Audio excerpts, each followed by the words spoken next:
고객님 저축하세요? 네. 그럼 적금을 얼마 정도 가입을 하고 계세요? 50만 원 정도 하고 있는 50만 원 정도? 네. 그럼 어디다 하고 계세요? 은행에 지금 하고 있습니다. 은행에 네. 몇 퍼센트 이자 정도 받고 계신지 기억하세요? 그때는 되게 높았었는데 한 5%대? 5%대? 네. 너무 좋은 저축을 갖고 계시는데요? 근데 우리가 왜 은행에 저축을 할까요? 이슈가 많이 돼서 어떤 이슈? 언론에 좀 많이 나와서. 언론에 많이 네. 나와서. 근데 사실 저희가 은행에 저축을 하는 이유가 처음에 우리가 저축을 어떻게 배웠냐면 우리가 처음에 초등학교 때 용돈 받으셨어요? 네. 용돈 받으면 우리가 만약에 3,000원을 받으면 엄마가 어린이 통장 있죠? 어린이 통장. 네. 거기다 이제 돈을 끼워줘요. 2,000원 저축하고 1,000원은 너 과자 사 먹어. 이렇게 하면서 돈을 끼워줘요. 그거 들고 우리 어디 가요? 동네 농협이나 새마을금고를 가게 돼요. 네. 그러면 이제 은행원한테 가서 요거 통장에 넣어주세요. 이렇게 해서 저희는 저축을 배웠단 말이에요. 네. 근데 사실 우리나라에서 우리가 돈의 개념이라는 것 자체를 우리나라에선 따로 배우고 있지를 않아요. 그렇기 때문에 사람들은 무조건 은행에다만 넣으면 괜찮다라고 생각을 하고 있어요. 안전하고, 우선은 첫 번째 안전하고, 두 번째로는 은행에 넣어야 되는 것밖에 안 배웠기 때문에 보통은 다 은행에 넣고 계신데 우리가 저축을 할 수 있다라는 게 은행, 보험사, 증권사 이렇게 세 가지가 있어요, 사실. 이거를 3대 금융사라고 하거든요. 3대 금융사라고 하는데 은행 첫 번째, 보험사, 증권사 이렇게 세 가지가 있죠. 네. 사실 보험사도 사실 금융사거든요. 이 세 가지가 금융사인 이유는 돈을 굴리기 때문이거든요. 그러면 우리 은행까지는 알겠어. 보험사도 그래 저축할 수 있지. 근데 증권사 우리가 저축이라는 게 처음에 종잣돈을 만들기 위해서 하는 목적이 제일 큰데 종잣돈을 만들기 위해서 우리가 안전한 곳에 투자를 해야 될까요? 아니면 불안전한 곳에 투자를 해야 될까요? 안전한 곳에. 안전한 곳에 투자를 해야 돼요. 근데 증권사 같은 경우는 어떤 구조로 굴러가냐면 내가 100만 원이란 돈을 저축을 해요. 근데 수익률이 마이너스 50%가 난 거예요. 그럼 얼마예요? 50만 원. 50만 원. 근데 이거를 다시 이렇게 해가지고 100만 원으로 원금을 회복시키려면 몇 프로의 수익률이 나야 될까요? 50%요. 50%. 아니 플러스 100%의 수익률이 나야 돼요. 50만 원의 100%는 50만 원이기 때문에. 그러면 2배의 수익률이 나야 된다라는 거거든요. 네. 사실 이 2배의 수익률이 사실 남기는 쉽지가 않죠. 그러므로 원금 보장도 안 되고 예금자 보호라고 혹시 아세요? 들어만 봤어요. 예금자 보호가 뭐냐면 나라에서 은행이나 보험사, 증권사가 망했을 때 요거를 보호해준다라는 법이에요. 요게 예금자 보호법이라고 하는데 요것도 해당이 안 돼요. 본인의 리스크를 안고 투자를 하는 거기 때문에 사실 그리고 증권사 같은 경우에는 안전한 자산도 아닐 뿐더러 부자들이 어쨌든 돈을 버는 구조라고 생각을 하시면 되는데 내가 열심히 돈을 모아서 1,000만 원이라는 돈을 만들었어요. 근데 수익률이 10%래요. 너무 좋지 않나요? 네. 수익률 10% 엄청 높은 거거든요.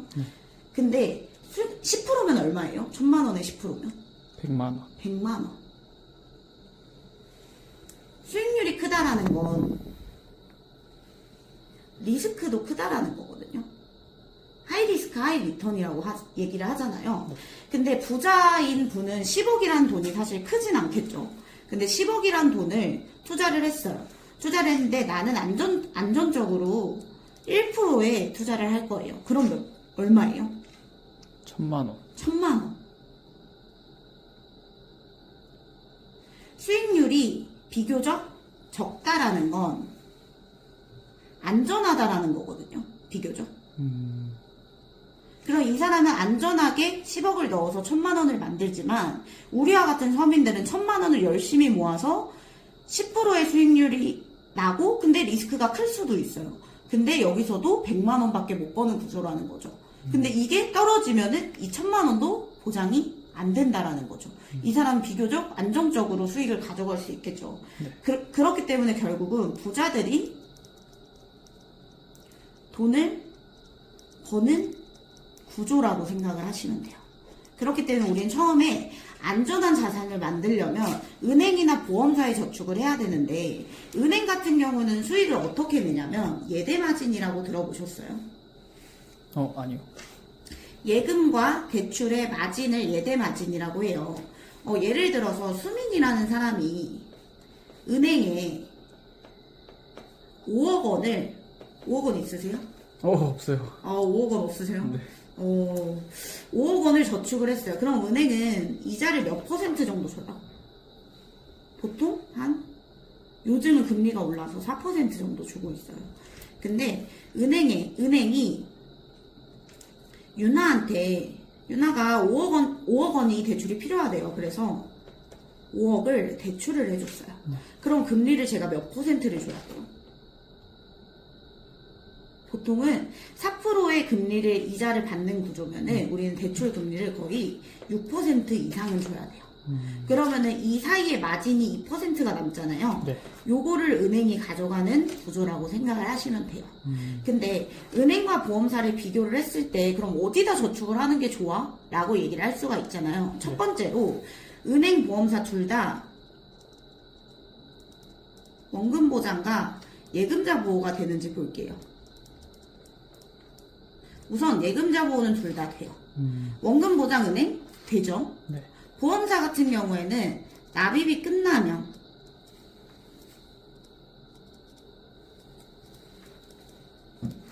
납입 후에는 원금이 보장이 돼요.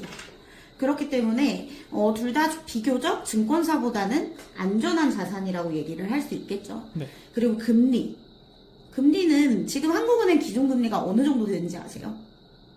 아니요. 잘 모르겠어요. 지금 3.5%예요. 3.5%고 보험사는 2.5%에서 2.8% 정도 지금 금리를 주고 있어요. 보험사 금리는 비교적 낮죠.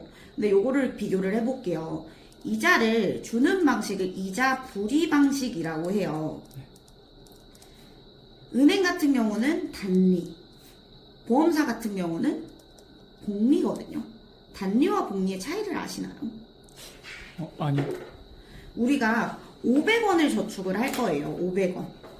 네이버에 적금 계산기라는 게 있거든요. 네. 500원 저축하는 거 말 되나요? 아니요. 말 안 되죠. 네. 500원을 말도 안 되게 또 500년을 저축을 할 거예요. 몇 프로에다 호황에 쳐줘서 3%? 500년 동안 3%를 준대요. 너무 좋지 않나요? 네. 근데 여기 보면 연이자율에 단리하고 복리가 있죠. 근데 비과세로 똑같이 볼게요. 단리를 봤을 때 계산하기 하면은 원금이 얼마죠? 300만 원. 300만 원. 이자가 2,200만 원. 그쵸? 네. 근데 이거를 복리로만 바꿔볼게요. 네. 이렇게 해서 계산하기 누르면은 원금이 얼마죠? 똑같이? 300만 원. 300만 원이에요. 이자는 읽을 수 있으세요? 6천억. 6천억, 6,400억이. 6,400억. 몇 배 차이 나죠? 엄청 많이 차이 나죠? 네. 사실. 네. 이게 단리와 복리의 차이가 뭐냐면, 단리 같은 경우에는 내가 만약에 100만 원을 적금을 넣었어요. 1년짜리를 든 거예요. 그러면은 플러스 알파의 이자를 주잖아요. 네. 첫째 달에. 네. 둘째 달에도 100만 원을 넣은 거예요. 플러스 알파의 이자를 주죠. 네. 그럼 요거에 대한 이자만 주는 거잖아요. 네. 복리 같은 경우는 첫째 달에 100만 원을 넣었어요. 그럼 플러스 알파의 이자를 주잖아요. 네. 그럼 둘째 달에도 100만 원을 넣겠죠. 네. 근데 요게 원금이 되어서 여기에 알파의 이자를 줘요. 그럼 셋째 달에도 100만 원을 넣겠죠. 네. 그럼 여기까지 이자가 되어서 플러스 알파의 이자를 주는 거죠. 그러면은 점점 이 동그라미가 원이 점점 커집니다. 커지겠죠. 이게 눈덩이 효과라고 하는 거거든요. 네. 단리와 복리의 차이는 이렇게 아시면 되고, 그럼 결국은 단리, 복리 중에 뭐가 더 좋아요? 복리가 더 좋아요. 복리가 훨씬 좋죠, 당연히. 저는 단리, 복리 선택할 수 있으면 무조건 복리에 저축을 할 것 같아요. 자, 그러면은 기간을 한번 볼게요, 기간. 기간을 보면은 은행 같은 경우에는 몇 퍼센트 정도 될까요? 얼마나 저축을 해야 될까요? 2년? 3년? 보통은 1년에서 3년이에요. 보험사 같은 경우에는 잘 모르겠어요. 보통 10년 이상, 20년까지도 있어요. 20년 어떻게 저축해? 할 수 있잖아요. 네. 그러면은 기간을 한번 볼게요. 보통 고객님들이 400만 원 저축할 수 있어요? 아니요. 40만 원 저축할 수 있어요? 네. 40만 원까지는 저축이 가능하다. 네. 그러면은 단리로 한번 봐볼게요. 400만 원을 네. 어떤 사람은 1년을 저축을 할 거예요.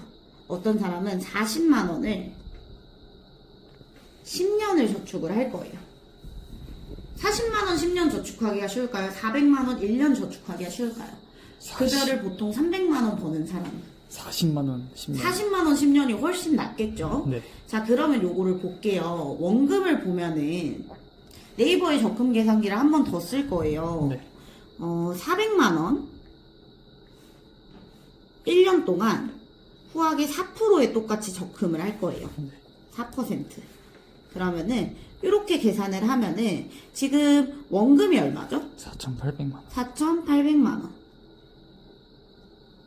이자는 세금 띄고 80? 80만 원. 네. 요렇게 들어가요. 근데 나는 40만 원을 저축을 할 거야. 대신 좀 오랜 기간 동안 10년을 똑같이 4%에 저축을 할 거야. 자, 요렇게 봤을 때 원금이 얼마예요? 4,800만 원. 이자는 960에서 140 빼면 과세를 빼면 820. 820만 원. 사실 10년이 넘어가면 보험사는 비과세라는 혜택을 줘요. 그럼 결론은 960만 원이라는 돈이거든요.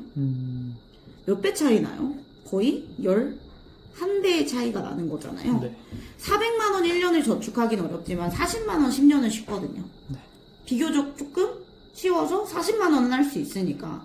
근데 원금은 같은데 이자 차이가 11배가 난다라는 건 기간이 결국은 길다라는 게 진짜 단점일까요? 아니요. 단점은 아니겠죠. 네. 어떻게 보면 장점일 수 있겠죠. 네. 그러면은 은행하고 아까 보험사 얘기를 다시 해보면 기간이 1년에서 3년이고 보험사는 10년 이상이라는 거 자체가 이거는 단점이 아닐 수 있겠죠. 네. 근데 10년 이상이면 아까 제가 무슨 혜택을 받을 수 있다라고 했어요? 비과세. 비과세. 근데 은행은 10년 저축이 없기 때문에 과세로 들어가요. 과세 몇 퍼센트? 15.4%. 지금 우리나라는 한국은 15.4%의 과세를 해요. 네. 많다고 생각하나요? 네. 많다고 생각해요. 내가 100만 원의 이자를 받으면 15만 4천 원은 떼간다는 거거든요. 네. 근데 일본, 우리나라보다 선진국가죠. 어떻게 보면. 네. 지금 40% 떼고 있어요. 지금 네덜란드 북유럽 국가죠. 네. 동유럽 국가. 네덜란드 같은 경우는 지금 60%를 떼고 있어요. 그럼 우리나라는 점점 선진국으로 가고 싶어 할까요? 후진국으로 가고 싶어 할까요? 선진국. 그럼 세금이 늘어날까요? 줄어들까요? 늘어나요. 무조건 늘어날 수밖에 없다라는 거죠. 네. 그럼 이 비과세 혜택이라는 건 정말 좋은 걸까요? 안 좋은 걸까요? 좋아요. 무조건 좋은 거죠. 네. 10년, 20년, 30년, 40년이 지날수록 더 좋은 거죠. 네. 지금 우리나라가 일본에 10년이 뒤쳐져 있대요. 그럼 10년 후에는 40%가 될지 30%가 될지 모른다라는 거죠. 그렇기 때문에 이 비과세 혜택을 평생 가져간다라는 건 정말 좋은 거거든요. 네. 이렇게 비과세 혜택까지 받을 수가 있어요. 자, 그럼 우리 지금까지 얘기했던 걸 한번 봐볼게요. 여기를 보면은 은행 원금 보장 돼요, 안 돼요? 돼요. 보험사 돼요, 안 돼요? 납입 후 원금 보장이 돼요. 가능해요. 예금자 보호 돼요? 둘 다 돼요. 네. 금리는 은행이 조금 더 높아요. 네. 자, 근데 이자벌이 방식 봤을 때 단리, 복리 중에 뭐가 더 좋았어요? 복리요. 복리. 네. 자, 그러면은 기간을 봤을 때 1년에서 10년. 네. 1년짜리가 더 좋아요? 10년짜리가 더 이자를 많이 받아요? 10년. 10년짜리가 더 많이 받아요. 자, 그러면은 과세를 한번 볼게요. 과세는 당연히 비과세가 좋겠죠. 네. 그러면은 보험사가 좋아요? 은행이 좋아요? 보험사가 더 좋아요. 그쵸. 네. 무조건 보험사에 저축을 할 수밖에 없다라는 거죠. 근데 왜 아직도 은행에 하고 계세요? 우리는 이렇게까지밖에 못 배웠기 때문에. 보험사와 은행을 적절하게 섞어서 저축을 가져가야 우리는 돈을 제대로 굴릴 수 있다라는 거죠.